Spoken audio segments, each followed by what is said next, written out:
My dear students, I am Chandrasekhar in Adichar, Sri Vinayaka High School, Benegnale, Pannade Taluk, Davangere district.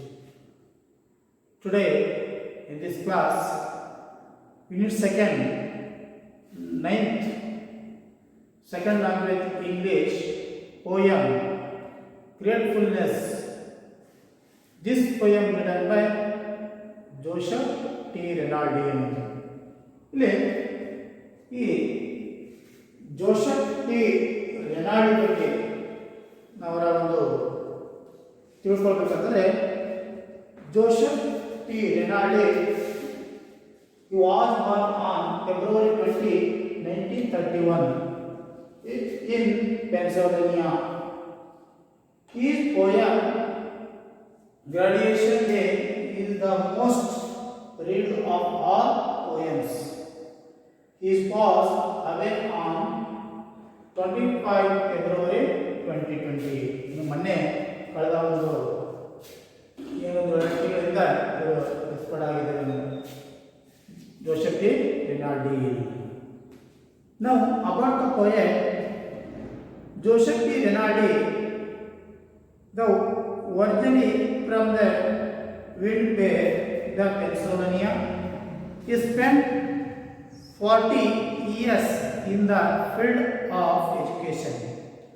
Since his retirement, he spent much of his time in the visual arts, especially writing, painting, drawing, and woodcraft.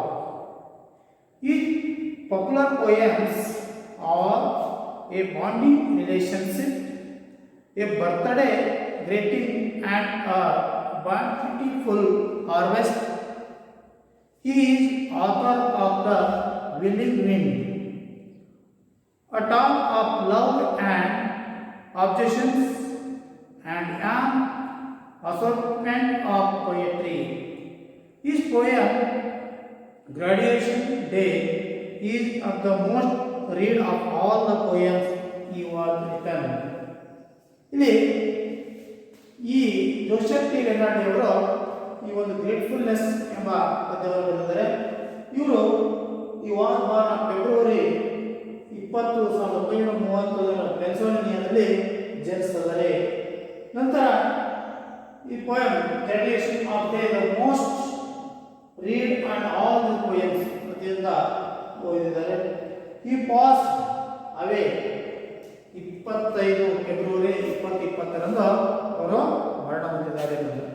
ಹೀಗೆ ಇವರು ಸುಮಾರು 40 ವರ್ಷಗಳ ಕಾಲ ಆ ಒಂದು ಶಿಕ್ಷಣ ಕ್ಷೇತ್ರದಲ್ಲಿ ತಮ್ಮನ್ನು ತಾವು ತೊಡಗಿಸಿಕೊಂಡಿದ್ದರು ಅನ್ನೋದು. Since his retirement, he spent much his time visual arts.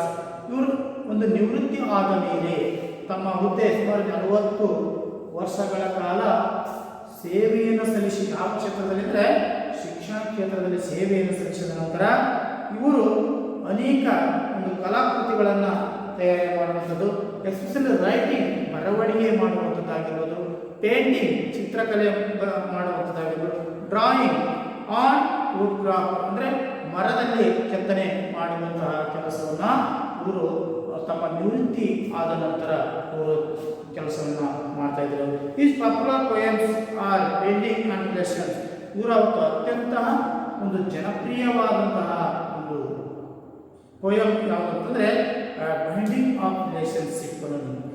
Birthday greeting and the bountiful harvest is the author of The Willing Wind, a tale of love and affection in an assortment of poetry.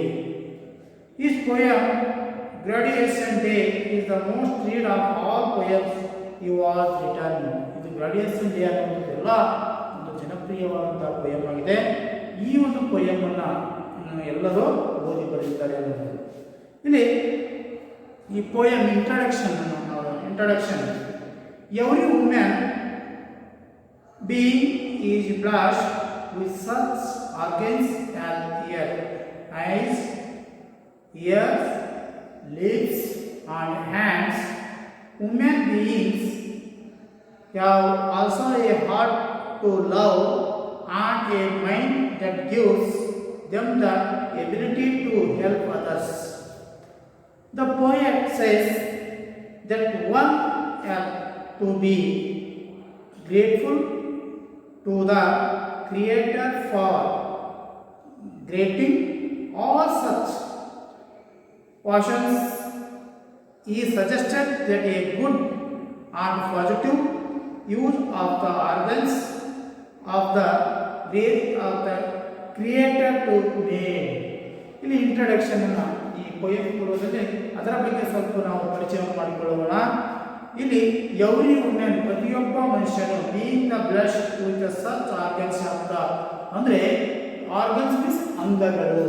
ಈ ಪ್ರತಿಯೊಂದು ಅಂಗಗಳು ice, years, lip and hands ಇವು ಈ ಒಂದು ಕಣ್ಣುಗಳಾಗಿರ್ಬೋದು, ಕಿವಿಗಳಾಗಿರ್ಬೋದು, ತುಟಿಗಳಾಗಿರ್ಬೋದು, ಕೈಗಳು ಇವುಗಳನ್ನು ಆ ಅಂಗಾಂಗಗಳ ಕೊಟ್ಟಿದ್ದಾನಲ್ಲ ನಿಜವಲ್ಲ ಪ್ರತಿಯೊಬ್ಬ ಮನುಷ್ಯನಿಗೆ ಒಂದು ಇದು ಆಶೀರ್ವಾದ ಮಾಡ್ದಂಗೆ ಅಂದರೆ ಪಡೆದುಕೊಂಡಂಗೆ ನಾವು ಪುಣ್ಯ ಮಾಡ್ದಂಗೆ ಅನ್ನೋದಿದೆ. Women beings also heart of love ಮತ್ತು ಈ ಮನುಷ್ಯನ ಒಂದು ಹೃದಯ ಒಂದು ಪ್ರೀತಿ ಮಾಡಲಿಕ್ಕೆ ಇದು ಕೊಟ್ಟಿದೆ. And mind that gives that the ability of helps other ಮತ್ತು ಮನಸ್ಸು ಅನ್ನುವಂಥದ್ದು ಯಾರು ಅಸಹಾಯಕರಿದ್ದಾರೆ, ಯಾರು ನಿರ್ಗತಿಕರಿದ್ದಾರೆ ಅಂಥವರನ್ನು ಅಸಮರ್ಥರಿಗೆ ಅವರಿಗೆ ಸಹಾಯವನ್ನು ಮಾಡುವಂತಹ ಒಂದು ಸಾಮರ್ಥ್ಯವನ್ನು ಹೆಲ್ಪ್ ಮಾಡುವಂಥ ಒಂದು ಶಕ್ತಿಯನ್ನು ಇಲ್ಲಿ ಮನಸ್ಸಿಗೆ ಕೊಡಲಾಗಿದೆ ಅನ್ನೋದು. The poet says that one has to be grateful to the creator of the grating all such questions. ಇಲ್ಲಿ ಲೇಖಕರು ಹೇಳುವಂಥ ಹಾಗೆ ಒಂದು ಗ್ರೇಟ್ಫುಲ್ ಅನ್ನೋದು ಕ್ರಿಯೇಟರ್ ಆ ಒಂದು ದೇವರಿಗೆ ಸೃಷ್ಟಿಕರ್ತನಿಗೆ ಒಂದು ಕೃತಜ್ಞತೆಯನ್ನು ನಾವು ಇವತ್ತು ಸಲ್ಲಿಸಬೇಕಾಗಿದೆ. ಯಾಕೆ ಗ್ರಾಂಟಿಂಗ್ ಆಲ್ ಸಚ್ ಕ್ವಶನ್ ಅಂದರೆ ಅವನು ನಮಗೆ ಬೇಕಾದ ಎಲ್ಲ ಅಂಗಾಂಗಗಳನ್ನು ಇವತ್ತು ನೀಡಿದ್ದಾನೆ. ಅದಕ್ಕಾಗಿ ಆ ದೇವರಿಗೆ ಒಂದು ದೊಡ್ಡದಾದಂತಹ ಒಂದು ಥ್ಯಾಂಕ್ಸನ್ನು ನೀವು ಕೊಡಬೇಕಾಗಿದೆ ಅಥವಾ ಒಂದು ಧನ್ಯವಾದವನ್ನು ಭಕ್ತಿಯಿಂದ ನಾವು ಅವರಿಗೆ ಒಂದು ಸಮರ್ಪಣಾ ಭಾವವನ್ನು ಅರ್ಪಿಸಬೇಕಾಗಿದೆ. ಈ suggest A good of positive ಮತ್ತು ಒಳ್ಳೆಯ ಹಾಗೂ ಸಕಾರಾತ್ಮಕವಾದಂತಹ ಯೂಸ್ ಆಫ್ ಆರ್ಗನ್ಸ್ ಸಕಾರಾತ್ಮಕವಾಗಿ ಈ ಅಂಗಾಂಗಗಳನ್ನು ಬಳಸಿಕೊಳ್ಳುವಂಥ ವ್ಯವಸ್ಥೆಗೆ and the grace of the creator to be made. ಈ ಒಂದು ಏನು ನಮ್ಮ ಒಂದು ದೇಹದಲ್ಲಿರುವಂತಹ ಕಣ್ಣು, ಮೀನು, ಕಿವಿ ಎಲ್ಲ ಅಂಗಾಂಗಗಳನ್ನು ದೇವರು ಕರುಣಿಸಿದ ಅವನಿಗೆ ನಾವೆಲ್ಲರೂ ಕೃತಜ್ಞತೆ ಅರ್ಪಿಸೋಣ ಅನ್ನುವಂಥದ್ದು ಈ ಒಂದು ಪದ್ಯದಲ್ಲಿ. ಈ ಪದ್ಯವನ್ನು ಎಷ್ಟು ನೋಡೋಣ. ಗ್ರೇಟ್ಫುಲ್ನೆಸ್ ದಿಸ್ ಪೊಯಮ್ ಇದು ಮೆಮೊರೈಸೇಷನ್ಗಿದೆ, ವೆರಿ ಇಂಪಾರ್ಟೆಂಟ್ ಹಾಗೂ ತುಂಬ ಈಸಿನೂ ಇದಿರುವಂಥದ್ದು. Gratefulness this poem written by Joseph T Renaldi ಅನ್ನೋದು. I am grateful for the eyes that I can see. I am grateful for the eye that I can see the activities that can be done by me. The activities that can be done by me. I am grateful for the ears that I am here, the serving of those who need for me here. I am grateful for the ears that I am here, the serving of those who need me near. I am grateful for the lips that might speak words the comfort and peace to all who seek. I am grateful for the lips that might speak words of comfort and peace to all who seek. I am grateful for the mind that I might know how to act those who need me so. I am grateful for a mind that I might know how to act those who need me so. I am grateful for the hands that I might do some adorns or simple tasks for you. I am grateful for the hands that I might do some or simple tasks for you. I am grateful for the ability grateful for the ability to always pray, to give me the strength and guidance every day, to give me the strength and guidance every day. I am grateful for the thing all else above. I am grateful for one things all else above, that I was giving a heart that I might love. That I was giving a heart that I might love ಅನ್ನುವುದು. ಇಲ್ಲಿ ಗ್ಲೋಸರಿಯನ್ನು ನಾವು ನೋಡುವ ಸಂದರ್ಭದಲ್ಲಿ ನೋಡೋಣ. Gratefulness is expressing all acted by the meditated, serving not crying, comfort to console, aid help under difficult, guidance and advice. ಹೀಗೆ ಈ ಒಂದು ಗ್ಲಾಸರಿಯನ್ನು ನಾವು ನೋಡ್ತೀವಿ. ಇಲ್ಲಿ ಪ್ರತಿಯೊಂದು ಲೈನನ್ನು ಈಗ ಅರ್ಥ ಮಾಡ್ಕೊಳ್ತಾ ಹೋಗೋಣ. ಗ್ರೇಟ್ಫುಲ್ನೆಸ್, ಕೃತಜ್ಞತೆ ಅನ್ನುವುದು ಈ ಒಂದು ಪದ್ಯವನ್ನು ಜೋಸೆಫ್ ಟಿ ರಿನಾಲ್ಡಿ ಅವರು ಬರೆದಂಥದ್ದು. ಇಲ್ಲಿ ಆ ದೇವರು ನಮಗೆ ಕೊಟ್ಟಂತಹ ಅಂಗಾಂಗಗಳನ್ನು ನಾವು ಯಾವುದು ಬಳಸಿರ್ತಿದ್ದೀವಿ, ಹೇಗೆ ಬಳಸಿರ್ತಿದ್ದೀವಿ ಅನ್ನುವಂಥದ್ದನ್ನು ಈ ಪದ್ಯದಲ್ಲಿ ತುಂಬ ಸೊಗಸಾಗಿ ಕವಿ ವರ್ಣಿಸಿದ್ದಾರೆ ಅನ್ನುವಂಥದ್ದು. I am grateful for the eyes that I can C, the activities that can buy done by me. ನೋಡಿ, ಇವತ್ತು ನಾವು ಐಸ್ ಕಣ್ಣುಗಳು, ಐ ಕ್ಯಾನ್ ಸಿ, ಕಣ್ಣುಗಳನ್ನು ಇವತ್ತು ಯಾಕೆ ಕೊಟ್ಟಿದ್ದಾರೆ ಅಂದರೆ ನಾವು ನಮ್ಮದೇ ಆದಂತಹ ಕಾರ್ಯಗಳನ್ನು ಮಾಡುವುದನ್ನು ನೋಡಲಿಕ್ಕೆ ಇವತ್ತು ಆ ದೇವರು ನಮಗೆ ಕರುಣೆಯನ್ನು, ಕಣ್ಣನ್ನು ಕರುಣಿಸಿದ್ದಾನೆ ಅನ್ನೋದು. The activities that can done by me, ನಾವು ಮಾಡಿದಂತಹ ಕೆಲಸ ಕಾರ್ಯಗಳನ್ನು ನೋಡಲಿಕ್ಕೆ ಆ ದೇವರು ನಮಗೆ ಕಣ್ಣುಗಳನ್ನು ಕೊಟ್ಟಿದ್ದಾನೆ. ಆ ಕಣ್ಣುಗಳನ್ನು ಕೊಟ್ಟಿದ್ದಕ್ಕಾಗಿ ಓ ದೇವರೇ ನಿನಗೆ ಕೃತಜ್ಞತೆ ಅನ್ನುವಂಥದ್ದನ್ನು ಇಲ್ಲಿ ಹೇಳಲಾಗ್ತಾ ಇದೆ. I am grateful for the ears that I may hear, the serving for those who need by me near. ಮತ್ತೆ ಕಣ್ಣುಗಳನ್ನು ನೋಡಿಕೊಟ್ಟ, ನಮ್ಮ ಕಿವಿಗಳನ್ನು ಯಾಕೆ ಕೊಟ್ಟ? I am grateful for the ears that I may hear ಅಂದರೆ ಕಿವಿಗಳನ್ನು ನಾವು ಕೇಳಲಿಕ್ಕೆ ಕೊಟ್ಟ. ಯಾವ ಕೇಳಲಿಕ್ಕೆ? ದ ಸಬ್ಬಿಂಗ್ ಇಸ್ ದುಃಖಿಸುವರು. ಯಾರು? Those who need me near, ನಮ್ಮ ಹತ್ತಿರದಲ್ಲಿರಿಗೆ ಯಾರಾದರೂ ದುಃಖಿಸಿದ್ರೆ ಅವ್ರಿಗೆ ಏನಾದರೂ ಅವಶ್ಯಕತೆ ಇದ್ದರೆ ಅವುಗಳನ್ನು ಕೇಳಿ ಆ ಸಮಸ್ಯೆಗಳಿಗೆ ಪರಿಹಾರವನ್ನು ಕೊಡುವಂಥ ಒಂದು ವ್ಯವಸ್ಥೆಯನ್ನು ಆ ದೇವರಿಗೆ ಕಿವಿಗಳಿದ್ದಾರೆ. ಅಂದರೆ ದುಃಖವನ್ನು ಆಲಿಸುವಂಥದ್ದು, ಆ ದುಃಖಕ್ಕೆ ಪರಿಹಾರವನ್ನು ಕೊಡುವಂತಹ ಒಂದು ವ್ಯವಸ್ಥೆಯನ್ನು ಆ ದೇವರು ನಮಗೆ ಆ ಕಿವಿಗಳನ್ನು ಕೊಟ್ಟಿದ್ದಾನೆ. ಹಾಗಾಗಿ ಆ ಕಿವಿಯನ್ನು ಕೊಟ್ಟಿದ್ದಕ್ಕಾಗಿ ನಿನಗೆ ಕೃತಜ್ಞತೆ ಅನ್ನುವಂಥದ್ದನ್ನು ಇಲ್ಲಿ ಹೇಳಲಾಗ್ತಾ ಇದೆ ಅನ್ನುವಂಥದ್ದು. I am grateful for the lips that mind speak, words are comfort and peace to all who sick. ಮತ್ತೆ I am grateful for the lip, ತುಟಿಗಳನ್ನು ಕೊಟ್ಟಿದ್ದಾನೆ. ತುಟಿಗಳನ್ನು ಯಾಕೆ ಕೊಟ್ಟಿದ್ದಾನೆ? Mind speak words for the comfort the peace to all sick. ಅಂದರೆ ಪ್ರತಿಯೊಬ್ಬರನ್ನ ಇವತ್ತು ದುಃಖದಲ್ಲಿದ್ದಂಥವರಿಗೆ ಅವರಿಗೆ ಒಂದು ಸಮಾಧಾನವನ್ನು ಮಾಡುವಂಥದ್ದು, ಕಂಫರ್ಟ್, ಸಮಾಧಾನ ಮಾಡುವಂತಹ, ನೆಮ್ಮದಿಯನ್ನು ಕೊಡುವಂತಹ ಶಬ್ದಗಳನ್ನು ಆಡಲಿಕ್ಕೆ ಇವತ್ತು ಶಕ್ತಿಯನ್ನು ಕೊಟ್ಟಿದ್ದಾನೆ. ಯಾರಾದರೂ ಇವತ್ತು ಕಷ್ಟದಲ್ಲಿದ್ದರೆ ಅವರಿಗೆ ಒಂದು ಒಳ್ಳೆಯ ಹಿತೋಪದೇಶಗಳನ್ನು ಕೊಡುವಂಥದ್ದು, ಅವರ ಒಂದು ಜೀವನದ ನೆಮ್ಮದಿಯನ್ನು ಕೊಡುವಂತಹ ಒಂದು ಮಾತಿನ ಮುಖಾಂತರ ಅವರಿಗೆ ಒಂದು ಸಮಾಧಾನ ಪಡಿಸುವಂತಹ ಒಂದು ವ್ಯವಸ್ಥೆಯನ್ನು ಇವತ್ತು ದೇವರು ನಮಗೆ ಈ ತುಟಿಗಳಿಗೆ ಶಕ್ತಿಯನ್ನು ಕೊಟ್ಟಿದ್ದಾನೆ. ಇವತ್ತು ಒಳ್ಳೆಯ ಒಂದು ನುಡಿಗಳಿಂದ ನುಡಿದರೆ ಮುತ್ತಿನ ಆಹಾರದಂತಿರಬೇಕು ಅಂತ ಇವತ್ತು ಆ ಮಾತು ಸಹ ತುಂಬ ಒಳ್ಳೆಯದು. ಅದಕ್ಕೆ ಅಂತಹ ಮಾತನಾಡಲಿಕ್ಕೆ ಇವತ್ತು ಆ ದೇವರು ನಮಗೆ ಏನು ಮಾಡಿದ್ದಾನೆ? ಇವತ್ತು ಆ ತುಟಿಗಳನ್ನು ಕೊಟ್ಟಿದ್ದಾನೆ. ಹಾಗಾಗಿ ಆ ತುಟಿಗಳಿಂದ ಬೇರೆಯವರಿಗೆ ಸಮಾಧಾನ ಮತ್ತು ನೆಮ್ಮದಿಯನ್ನು ತರಿಸುವಂಥ ಒಂದು ಮಾತನ್ನು ಆಡಲಿಕ್ಕೆ ದೇವರು ಕೊಟ್ಟಿದ್ದಾನೆ ಅನ್ನೋದು. I am grateful for the mind that I might know how to aid those who need me. So I am grateful for the mind. Mind means ಮನಸ್ಸು.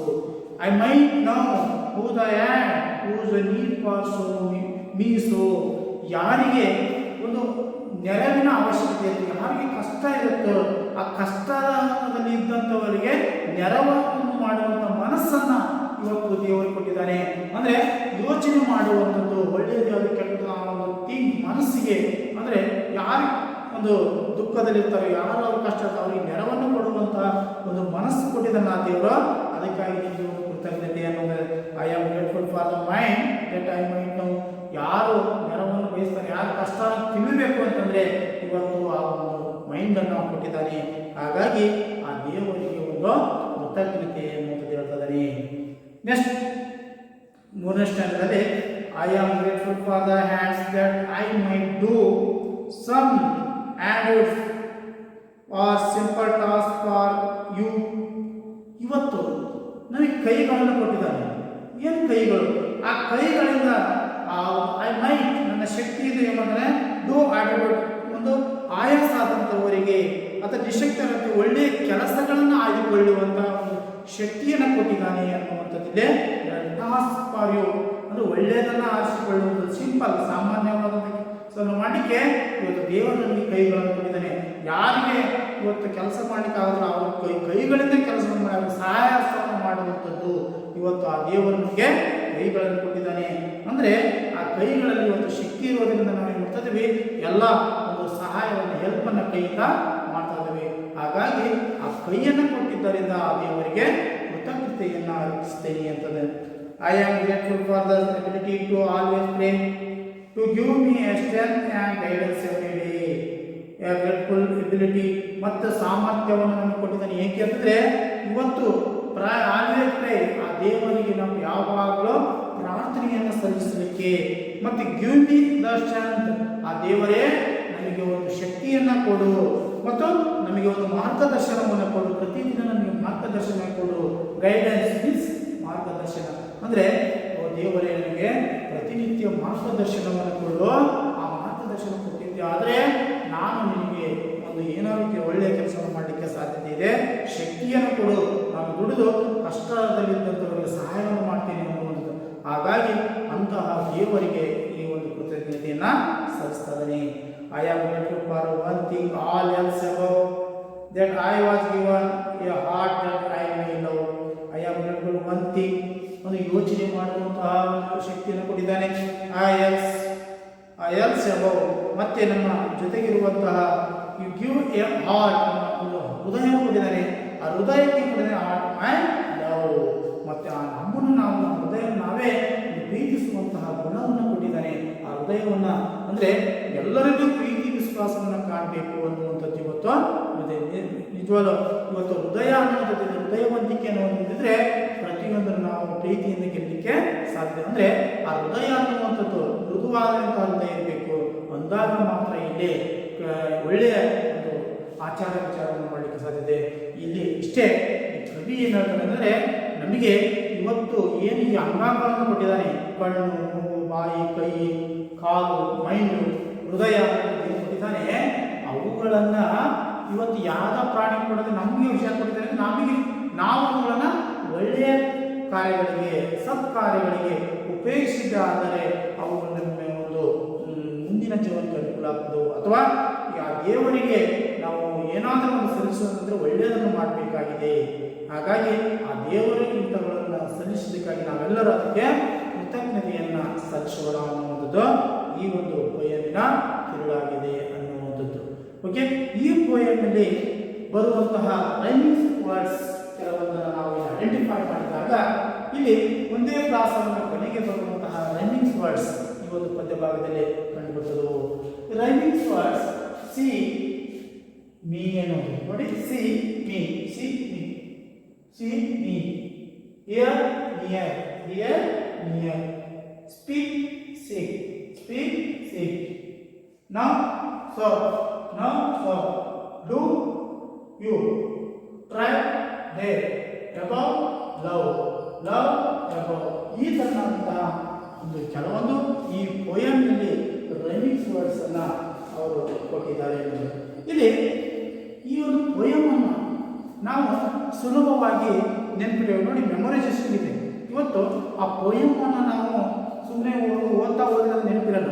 ಅದನ್ನು ನಾವೇನು ಮಾಡಬೇಕು, ಒಂದು ರಾಗವಾಗಿ ನಾವು ಅದನ್ನು ನಮ್ಮದೇ ಆದಂಥ ದಾಟಿ ಒಳಗೆ ನಾವು ಅದನ್ನು ಹಾಡ್ತಾ ಹೋದರೆ ಅದು ನೆನಪಿರಲಿಕ್ಕೆ ಸಾಧ್ಯತೆ ಇದೆ ಅಂತಂದು. ಹಾಗಾಗಿ ಸ್ವಲ್ಪ ಈ ಒಂದು ಪೋಯಮನ್ನು ರಾಗವಾಗಿ ಹೇಳಲಿಕ್ಕೆ ಇಷ್ಟಪಡ್ತೇನೆ, ದಯವಿಟ್ಟು ಕೇಳಿ. Gratefulness this poem written by Joseph T. Renaldi. I am grateful for the eyes that I can see. I am grateful for the eyes and that I can see the activities that can be done by me. I am grateful for the ears that I may hear the sobbing of those who need me near.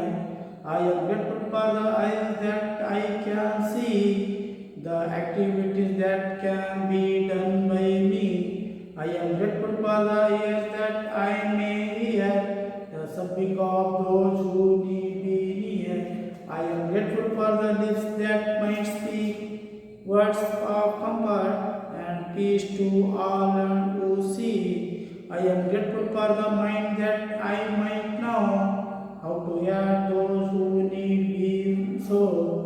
I am grateful for the eyes that I can see the activities that can be done by me. I am grateful for the hands that I might do something under a simple task for you.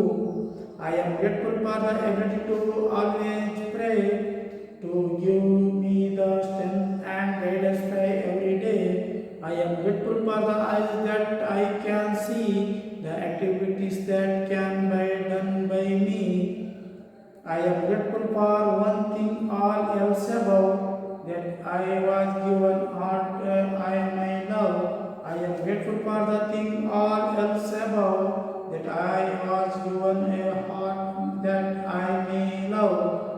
Okay, ಹೀಗೆ ನಮ್ಮದೇ ಆದಂತಹ ಒಂದು ರಾಗದಲ್ಲಿ ಇದನ್ನು ಹಾಡ್ತಾ ಹೋದರೆ ಅದನ್ನು ನೆನಪಿಟ್ಕೊಳ್ಳಿಕ್ಕೆ ಸಾಧ್ಯತೆ ಇದೆ. ಇಲ್ಲಿಗೆ ಈ ಒಂದು ಪೊಯಮ್ ಪೂರ್ಣವಾಗಿದೆ. ನಂತರ ಇದರಲ್ಲಿ ಒಂದು ಇಂದು ನಾವು ವ್ಯಾಕರಣ ಗ್ರಾಮರ್ ಪಾಯಿಂಟ್ಸಲ್ಲಿ ಪತ್ರಲೇಖನ, ಈ ಪತ್ರಲೇಖನ ಬರೆಯೋದ್ರಿಂದ ನಿಮಗೆ ಎಕ್ಸಾಮಿನೇಷನಲ್ಲಿ ಇತ್ತೀಚೆಗೆ 5 ಅಂಕದ ಒಂದು ಪ್ರಶ್ನೆಯನ್ನು ಕೇಳಲಾಗ್ತದೆ. ಈ 5 ಅಂಕ ಪ್ರಶ್ನೆಯನ್ನು ಕೇಳಲು ನನ್ನದೇ ಆದಂತಹ ಮೆಥಡ್ ಅನ್ನು ಹೊಂದಿದೆ, ಅದು letter writing. What is letter writing ಅಂತಂದರೆ, a letter is the most commonly used from all communication. A letter is the most commonly used from a communication. ಅನ್ನೋದು ಅಂದರೆ ಇಲ್ಲಿ ಒಬ್ಬರಿಂದ ಮತ್ತೊಬ್ಬರಿಗೆ ಒಂದು ಸಂಪರ್ಕವನ್ನು ಏರ್ಪಡಿಸಿಕೊಳ್ಳಲಿಕ್ಕೆ ಅಥವಾ ಏನಾದರೂ ಸಮಸ್ಯೆಗಳಿದ್ದರೆ ಅವುಗಳನ್ನು ಪರಿಹರಿಸಿಕೊಳ್ಳಲಿಕ್ಕೆ ಈ ಒಂದು ಪತ್ರ ವ್ಯವಹಾರ ಅನ್ನೋದು ಬಹಳ ಪ್ರಮುಖವಾಗಿದೆ. ಇಲ್ಲಿ ಬೇರೆ ಬೇರೆ ತರನಾದಂಥ ಪತ್ರಗಳನ್ನು ಬೇರೆ ಬೇರೆ ತರನಾಗಿ ಬರೆಯುವಂತಹ ಒಂದು ವ್ಯವಸ್ಥೆ ಇದೆ. ಹಾಗಾದರೆ how many types of letters ಅಂತಂದರೆ ಇಲ್ಲಿ ಪ್ರಮುಖವಾಗಿ there are 2 types of the letters ಅಂತಂದರೆ, ಫಸ್ಟ್ ಒನ್ ಫಾರ್ಮಲ್ ಲೆಟರ್ಸ್, ಇನ್ನೊಂದು ಇನ್ಫಾರ್ಮಲ್ ಲೆಟರ್ಸ್. ಇಲ್ಲಿ ಫಾರ್ಮಲ್ ಅಂತಂದರೆ official letter, informal means personal letter. ಇಲ್ಲಿ ಆಫೀಸಿಯಲ್ ಲೆಟರ್ ಅಂದರೆ ರೈಟ್ ಲೆಟರ್ ಕಲೆಕ್ಟರ್ ಆಗಿರ್ಬೋದು, ರೈಟ್ ಲೆಟರ್ ಎಡಿಟರ್ ಆಗಿರ್ಬೋದು, ರೈಟ್ ಲೆಟರ್ ಇವನ್ ಮ್ಯಾನೇಜರ್ ಆಗಿರ್ಬೋದು, write letter director ಆಗಿರ್ಬೋದು. ಹೀಗೆ ಇದನ್ನ ಫಾರ್ಮಲ್ ಲೆಟರ್ಸ್ ಅಂತಂದು ಕರೀತಿದ್ದೀವಿ. ಇದು ಪರ್ಸನಲ್ ಲೆಟರ್ಸ್ ಅಂತಂದ್ರೆ ಏನಂತಂದ್ರೆ ಫ್ರೆಂಡ್ ಲೆಟರ್ಸ್ ಆಗಿರ್ಬೋದು, ಫಾದರ್ ಲೆಟರ್ಸ್ ಆಗಿರ್ಬೋದು, ಫ್ಯಾಮಿಲಿ ಲೆಟರ್ಸ್ ಆಗಿರ್ಬೋದು, ಅಥವಾ ರಿಲೇಟಿವ್ಸ್ಗೆ ಬರೆಯುವಂಥ ಲೆಟರ್ಸ್ಗಳನ್ನು ಇನ್ಫಾರ್ಮೇಟಿವ್ ಲೆಟರ್ಸ್ ಅಂತಂದು ಕರೀತಿದ್ದೀವಿ. ಹಾಗಾದರೆ ಟೈಪ್ಸ್ ಆಫ್ ದ ಲೆಟರ್ಸ್ ನಾವು ಇನ್ನು ಕೆಲವೊಂದಲ್ಲಿ ಪರ್ಸನಲ್ ಲೆಟರ್ಸ್ ಆಗಿರ್ಬೋದು, ಆಫೀಸಿಯಲ್ ಲೆಟರ್ಸ್ ಅಂತ ಕರಿತೀವಿ, ಅಪ್ಲಿಕೇಶನ್ ಲೆಟರ್ಸು, ನಂತರ ಇವು ಕಂಪ್ಲೇಂಟ್ ಲೆಟರ್ಸ್ ಅಂತಂದು ಇನ್ನೂ ಸಹ ವಿಂಗಡಣೆ ಮಾಡ್ಬೋದು. ಹಾಗಾದರೆ ಈ ಲೆಟರ್ಸ್ ಅನ್ನು ಬರೀಬೇಕಾದ್ರೆ ಅಲ್ಲಿ ಏನು ಪಾರ್ಟ್ಸ್ ಆಫ್ ದ ಲೆಟರ್ಸ್ ಅಂತಂದರೆ, ಆ ಲೆಟರ್ಸ್ ಯೂಸ್ಲಿ ಕನ್ಸಿಸ್ಟ್ 7 ಪಾರ್ಟ್ಸ್. ಅಂದರೆ ಒಂದು ಪತ್ರವನ್ನು ಬರೀಬೇಕಂತಂದರೆ ಕೇವಲ 7 ಭಾಗಗಳನ್ನು ನಮಗೆ ಇರಲೇಬೇಕು. ಅವು ಯಾವ್ಯಾವು ಅಂತಂದರೆ ಇಲ್ಲಿ ಹೇಳಲಾಗಿದೆ. First one drum, 2 salutation, subject of the letter, body of the letter, and complimentary close and signature.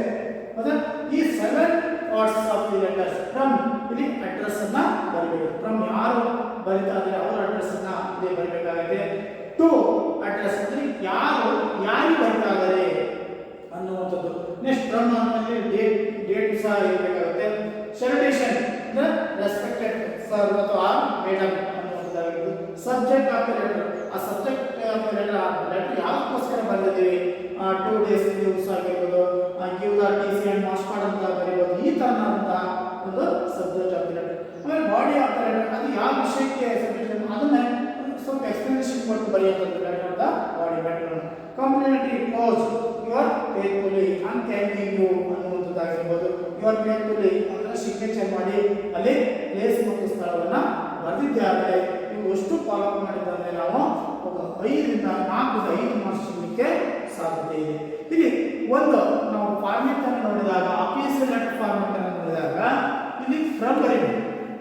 From ಯಾವ ಎಕ್ಸೈಟೆಡ್ ಅಂತ ಫ್ರಮ್ ಅದು. ನೆಕ್ಸ್ಟ್ ಡೇಟ್ ಹಾಕಬೇಕಾಗುತ್ತೆ. ಟು ಅಡ್ರೆಸ್ ಯಾರಿಗೆ ಬರೀಬೇಕು ಅನ್ನೋದು. Respected sir, subject letter of the body and thank you your faithfully search.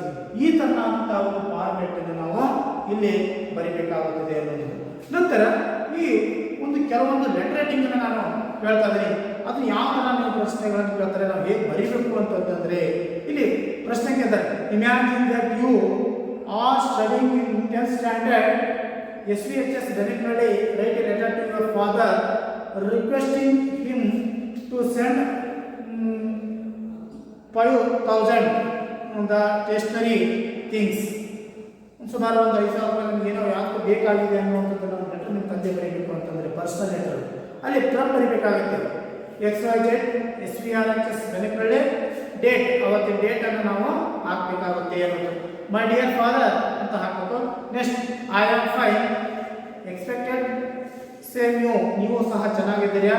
I am studying in the well, ನಾನು ಚೆನ್ನಾಗಿ ಓದಿದೆ. The teachers has inform to the by 10 or 200 pages and so many things purchased in the stationery bookstall.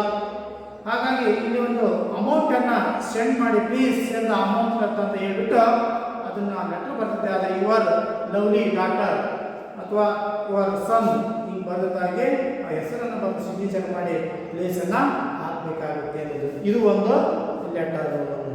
ನಂತರ official letter ಬರೀಬೇಕು ಅಂತಂದರೆ ನೋಡಿ, official letter ನಮಗೆ exam oriented ತುಂಬ ಇರುತ್ತೆ. ಯಾಕೆಂದರೆ ಅಲ್ಲಿ ನಮಗೆ ಜ್ಞಾನ ಬಿಟ್ಟರೆ ಅಫಿಷಿಯಲ್ ಲೆಟರ್ ಅಲ್ಲೇ ನಮಗೆ ಇವನ್ನು ಟು ಅಡ್ರೆಸ್ಸು, ಫ್ರಮ್ ಅಡ್ರೆಸ್ಸು, ನಂತರ ಸಬ್ಜೆಕ್ಟು ಅಲ್ಲಿ ಎಲ್ಲ ಇರೋದ್ರಿಂದ ಅದನ್ನು ಹೆಚ್ಚು ಚೂಸ್ ಮಾಡೋಂಥ ಅವಕಾಶ ಇದೆ. ಯಾಕೆಂದರೆ ರೈಟ್ ಎ ಲೆಟರ್ ಟು ಒಂದು ಅಫಿಷಿಯಲ್ ಲೆಟರ್ ಎಕ್ಸಾಂಪಲ್ ನೋಡಿದಾಗ, write a letter to the editor of a newspaper about the road and drainage system in your area ಅಥವಾ ಲೊಕ್ಯಾಲಿಟಿ. ನಿಮ್ಮ ಸ್ಥಳೀಯ ಒಂದು ನೀರಿನ ಒಂದು ಏನು ಕಾಲುವೆ ರಿಪೇರಿ ಕುರಿತು ನಿಮ್ಮ ಸ್ಥಳೀಯ ಊರಿಗೆ ಒಂದು ಪತ್ರವನ್ನು ಬರೆದಂಥ ಆಫೀಸಿಯಲ್ ಲೆಟರ್ ಕೇಳಿದಾಗ ಫ್ರಮ್ ಫಸ್ಟು ಫ್ರಮ್ಮನ್ನು ಬರೀಬೇಕಾಗುತ್ತೆ. ಫ್ರಮ್ ಬಂದು XYZ ಹೌದಾ 10th ಸ್ಟ್ಯಾಂಡರ್ಡ್ SVHS Beniknalli ಆ ಡೇಟ್ ಹಾಕಬೇಕು. ಇವತ್ತು ಡೇಟು ಯಾವ ಡೇಟ್ ಇರುತ್ತೆ ಆ ಡೇಟನ್ನು ಹಾಕಬೇಕಾಗುತ್ತೆ. ನಂತರ ಟು ಎಲ್ಲ ಕ್ಯಾಪಿಟಲ್ಸ್ಗೆ ಬರಬೇಕು. To the editor Deccan Herald Bengaluru ಅಂತ ಇರ್ಬೋದು ಅಥವಾ ದಾವಣಗೆರೆ ಅಂತ ಇರ್ಬೋದು.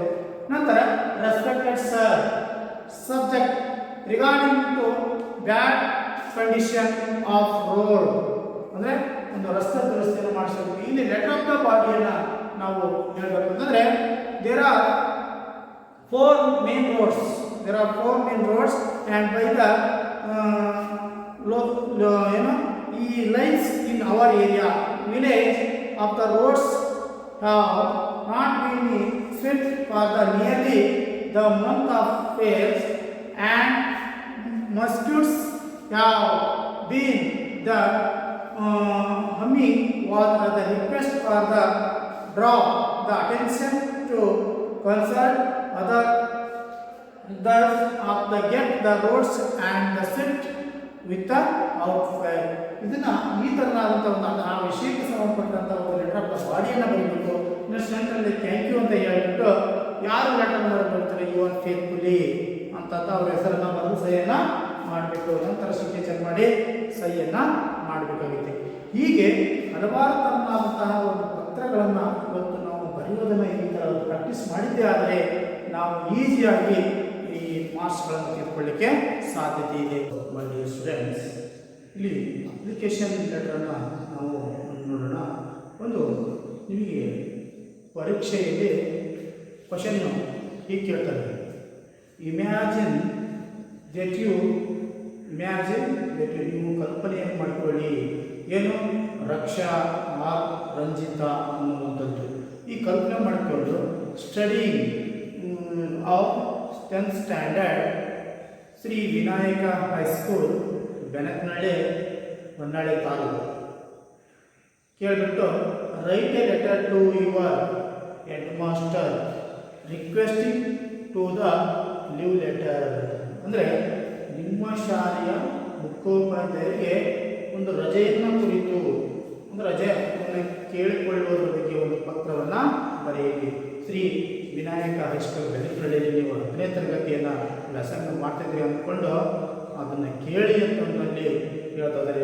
ಹಾಗಾಗಿ ಹೇಗೆ ಬರೀಬೇಕು, ಅಲ್ಲೇ ನಮಗೆ ಕೊಟ್ಟಿರ್ತಾರೆ, ಅಲ್ಲೇ ರಿಕ್ವೆಸ್ಟಿಂಗು ಲೀವ್ ಅನ್ನೋದು ಹೆಸರು ನಾವು ಆ ಸ್ಕೂಲ್ ಹೆಸರು ಅಂದ್ಕೊಂಡು ಅಲ್ಲಿ ಬರೀಬೇಕಾಗುತ್ತೆ. ಒಂದು ಉದಾಹರಣೆಗೆ ಇಲ್ಲಿ ನಾವು ಬರೋದು ನೋಡಿ, ಇಲ್ಲಿ ಫ್ರಮ್ ಬಂದ್ಬಿಟ್ಟು Raksha standard SVHS Benakanahalli to the head master SVHS Benakanahalli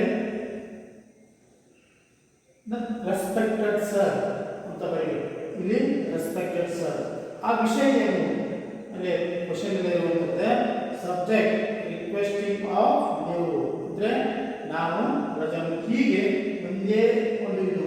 ನಂತರ ಇಲ್ಲಿ ಮೊದಲ ಒಂದು ಸ್ಪೆಲ್ಲಿಂಗ್ ಏನಾಗಿರ್ಬೇಕು ಅಂತಂದರೆ ಕ್ಯಾಪಿಟಲ್ ಲೆಟರಲ್ಲೇ ಬರೀಬೇಕು ಈ ಥರ. ನಂತರ ಇಲ್ಲಿ ಡೇಟ್ ಸಹ ಮೊದಲನೇದು, ಇಲ್ಲಿ ಡೇಟ್ ಹಾಕ್ಬೋದು ಅನ್ನೋದು. ನಂತರ ಲೆಟರ್ ಆಫ್ ದ ಬಾಡಿ ಅನ್ನು ಹೇಗೆ ಬರೀಬೇಕು ಅನ್ನೋದಾದರೆ ಇಲ್ಲಿ ಅದು ಒಂದು ಕಾರಣ ಇದೆ. ಏನಾದರೂ ಒಂದು ಲೀವ್ ಅನ್ನು ತೆಗೆದುಕೊಳ್ಬೇಕಾದ್ರೆ ಯಾಕೆ ಅನ್ನುವಂಥದ್ದನ್ನು ಇಲ್ಲಿ ಹೇಳಿದ್ರೆ, as I am suffering from fever and headache ಅಂದರೆ ನನಗೆ ದೈಹಿಕವಾಗಿ ನಾನು ಚೆನ್ನಾಗಿಲ್ಲ ಅನ್ನುವಂಥದ್ದಂದರೆ ಇಲ್ಲಿ ಆರೋಗ್ಯ ಅನ್ನುವಂಥದ್ದು ಜ್ವರ ಮತ್ತು ವಿಪರೀತವಾದಂತಹ ಒಂದು ತಲೆನೋವು ಅನ್ನೋದು I cannot attend the classes. ಹೀಗೆ ಟುಡೇ ಇವತ್ತು ಕ್ಲಾಸ್ಗೆ ಹಾಜರಾಗಕ್ಕಾಗಲ್ಲ ಅಂದರೆ 4/2/2020 ಅವತ್ತಿನ ಡೇಟನ್ನು ನಾವು ಮೆನ್ಷನ್ ಮಾಡಿ. ಯಾವಾಗ ನಾವು I requesting to kindly treat my objects to leave ಅಂದರೆ ನನ್ನ ಒಂದು ಆಬ್ಜೆಕ್ಟ್ಸನ್ನು ಪರಿಗಣಿಸಬೇಕು ಅನ್ನುವಂಥದ್ದನ್ನು ಅಲ್ಲೇ ಕೇಳ್ಕೊಳ್ಳಾಗ್ತದೆ. ಇಷ್ಟು ಲೆಟರ್ ಆಫ್ ದ ಬಾಡಿ ಬರೆದ ಮೇಲೆ ಏನು ಮಾಡಬೇಕು ಅಂತಂದರೆ ಥ್ಯಾಂಕ್ ಯು ಅಂತಂದು ಮೆನ್ಷನ್ ಬರುತ್ತೆ.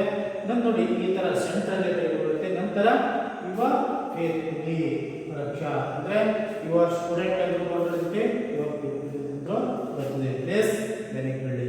ಇಷ್ಟು ಈ ಒಂದು ಅಪ್ಲಿಕೇಶನ್ ಲೆಟರಲ್ಲಿ ನಾವು ಈ ಥರನಾದಂಥ ಒಂದು ಮೆಥಡನ್ನು ಫಾಲೋ ಮಾಡಿದ್ದೇವೆ. ಆಗಲೇ ಒಂದು ಲೆಟರ್ ಹೇಳಿದ್ದೆ, ಹೌದಾ? ಈ ಥರನಾದಂಥ ಒಂದು ಲೆಟರ್ಗಳನ್ನು ನಾವು ಬರೆಯುವಂತಹ ಒಂದು ಮೆಥಡ್ಗಳನ್ನು ಫಾಲೋ ಮಾಡಿದರೆ ಈಸಿಯಾಗಿ ಮಾರ್ಕ್ಸನ್ನು ತೆಗಿಬೋದು ಅನ್ನೋದು. ನೆಕ್ಸ್ಟ್ ಒಂದು ಕಂಪ್ಲೇಂಟ್ ಲೆಟರನ್ನು ಹೇಳ್ತಾ ಇದ್ದೀನಿ.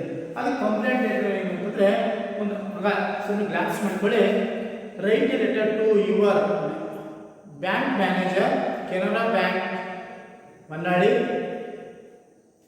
You are requesting him to attach our Aadhaar to your account ಅಂದರೆ ಆಧಾರ್ ಲಿಂಕನ್ನು ಅಕೌಂಟಿಗೆ ಆಧಾರ್ ಲಿಂಕನ್ನು ಮಾಡುವ ಬಗ್ಗೆ ಒಂದು ನಿಮ್ಮ ಬ್ಯಾಂಕಿನ ವ್ಯವಸ್ಥಾಪಕರಿಗೆ ಒಂದು ಪತ್ರವನ್ನು ಬರೀಬೇಕು ಅನ್ನುವಂಥದ್ದನ್ನು ಕಂಪ್ಲೇಂಟ್ ಮಾಡಬೇಕು ಅಂತ ಹೇಳ್ತಿದ್ದೇವೆ.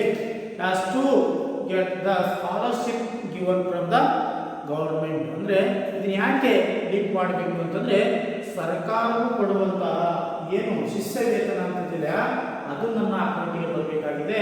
ಹಾಗಾಗಿ ನನ್ನ ಅಕೌಂಟ್ ನಂಬರಿಗೆ ಆಧಾರ್ ಲಿಂಕನ್ನು ದಯವಿಟ್ಟು ಆ್ಯಡ್ ಮಾಡಿ ಅನ್ನುವಂಥದ್ದು ಇಲ್ಲಿ ಮಾಡ್ಕೋಬೇಕಾಗಿದೆ. ಹೀಗೆ ಅದೇ ಥರನಾಗಿ ಮೊದಲನೇದಾಗಿ ನಾವೇನು ಮಾಡಬೇಕು, ಫ್ರಮ್ಮನ್ನು ಬರೀಬೇಕು. ಫ್ರಮ್ ಬರೆದು ಇಲ್ಲಿ ಒಂದು ಯಾವುದೋ ಒಂದು ಹೆಸರು ನಮ್ಮ ಅಭಿಷೇಕ್ ಕುಮಾರ್ ಅಂತ ತಿಳ್ಕೊಂಡು ಇಲ್ಲಿ ಫ್ರಮ್ ಅಭಿಷೇಕ್ ಕುಮಾರ್ ಶ್ರೀ ವಿನಾಯಕ ಹೈಸ್ಕೂಲ್ ಬೆನಕನಹಳ್ಳಿ ಹೊನ್ನಾಳಿ ತಾಲೂಕು. ಇಷ್ಟು ಒಂದು ಸ್ಟೆಪ್ ಬೈ ಸ್ಟೆಪ್ ಬರೆದು ಡೇಟ್ 4/10/2021 ಡೇಟ್ ಬರೀ. ತದನಂತರ ಟಿಯನ್ನು ಕ್ಯಾಪಿಟಲ್ ಬರಬೇಕು. TO ಟು ಅಂತಂದರೆ ಅಲ್ಲಿ ಕಾಮ ಅನ್ನೋದು ತುಂಬ ಇಂಪಾರ್ಟೆಂಟ್ ನೋಡಿ. ಫುಲ್ ಸ್ಟಾಪು ಕಾಮ ಅನ್ನೋದು ಲೆಟರ್ ರೈಟಿಂಗಲ್ಲಿ ತುಂಬ ಇಂಪಾರ್ಟೆಂಟ್ ಆಗುತ್ತೆ. ಹಾಗೆ ಕಾಮ ಹಾಕಿಬಿಟ್ಟು ಯಾರಿಗೆ ಬರ್ತಾ ಇದ್ದೀವಿ ನಾವು ಅಂತಂದರೆ the manager Canara bank Honnali branch Honnali, district Davanagere, ಈ ಥರ ಬರೆಯುವಂಥದ್ದು. ನಂತರ ರೆಸ್ಪೆಕ್ಟೆಡ್ ಸರ್ ಅಂತ ಬರೆದ್ಬಿಟ್ಟು ಇಲ್ಲಿ ಸಬ್ಜೆಕ್ಟ್ನ ಬರೀಬೇಕಾಗ್ತದೆ. ಏನು ಯಾವುದಕ್ಕೆ ಅನ್ನುವಂಥದ್ದಾದರೆ requesting to link my Aadhaar to my account. ನೋಡಿ, ಆ ಸಬ್ಜೆಕ್ಟಲ್ಲೇ ನಾವು ಏನೋ ವಿಷಯ ಕುರಿತು ನಾವು ಲೆಟರ್ನ ಬರ್ತಿದ್ದೀವಿ ಅನ್ನೋ ಸಂಪೂರ್ಣವಾಗಿ ಅದನ್ನು ಸ್ಪಷ್ಟವಾಗಿ ಮತ್ತು ಸಂಕ್ಷಿಪ್ತವಾಗಿ ನಾವು ಹೇಳಬೇಕಾಗುತ್ತದೆ. ಇಲ್ಲಿ ಏನು ಹೇಳ್ತಾ ಇದ್ದೇವೆ ಅಂತಂದರೆ requesting to link my Aadhaar to my account number. ಅಕೌಂಟ್ಗೆ ಈ ಆಧಾರ್ ನಂಬರನ್ನು ಆ್ಯಡ್ ಮಾಡಿ ಅನ್ನುವಂಥದ್ದು. ನಂತರ ನೆಕ್ಸ್ಟ್ ಏನು ಲೆಟರ್ ಆಫ್ ದ ಬಾಡಿಯನ್ನು ನಾವು ಬರೀಬೇಕಾಗುತ್ತೆ. ಅಂದರೆ ಯಾವ ಥರ ಬರೀಬೇಕಾಗುತ್ತೆ as request to the subject mention, ಅಂದರೆ ಈ ಮೇಲಿನ ಒಂದು ವಿಷಯಕ್ಕೆ ಸಂಬಂಧಿಸಿದಂತೆ.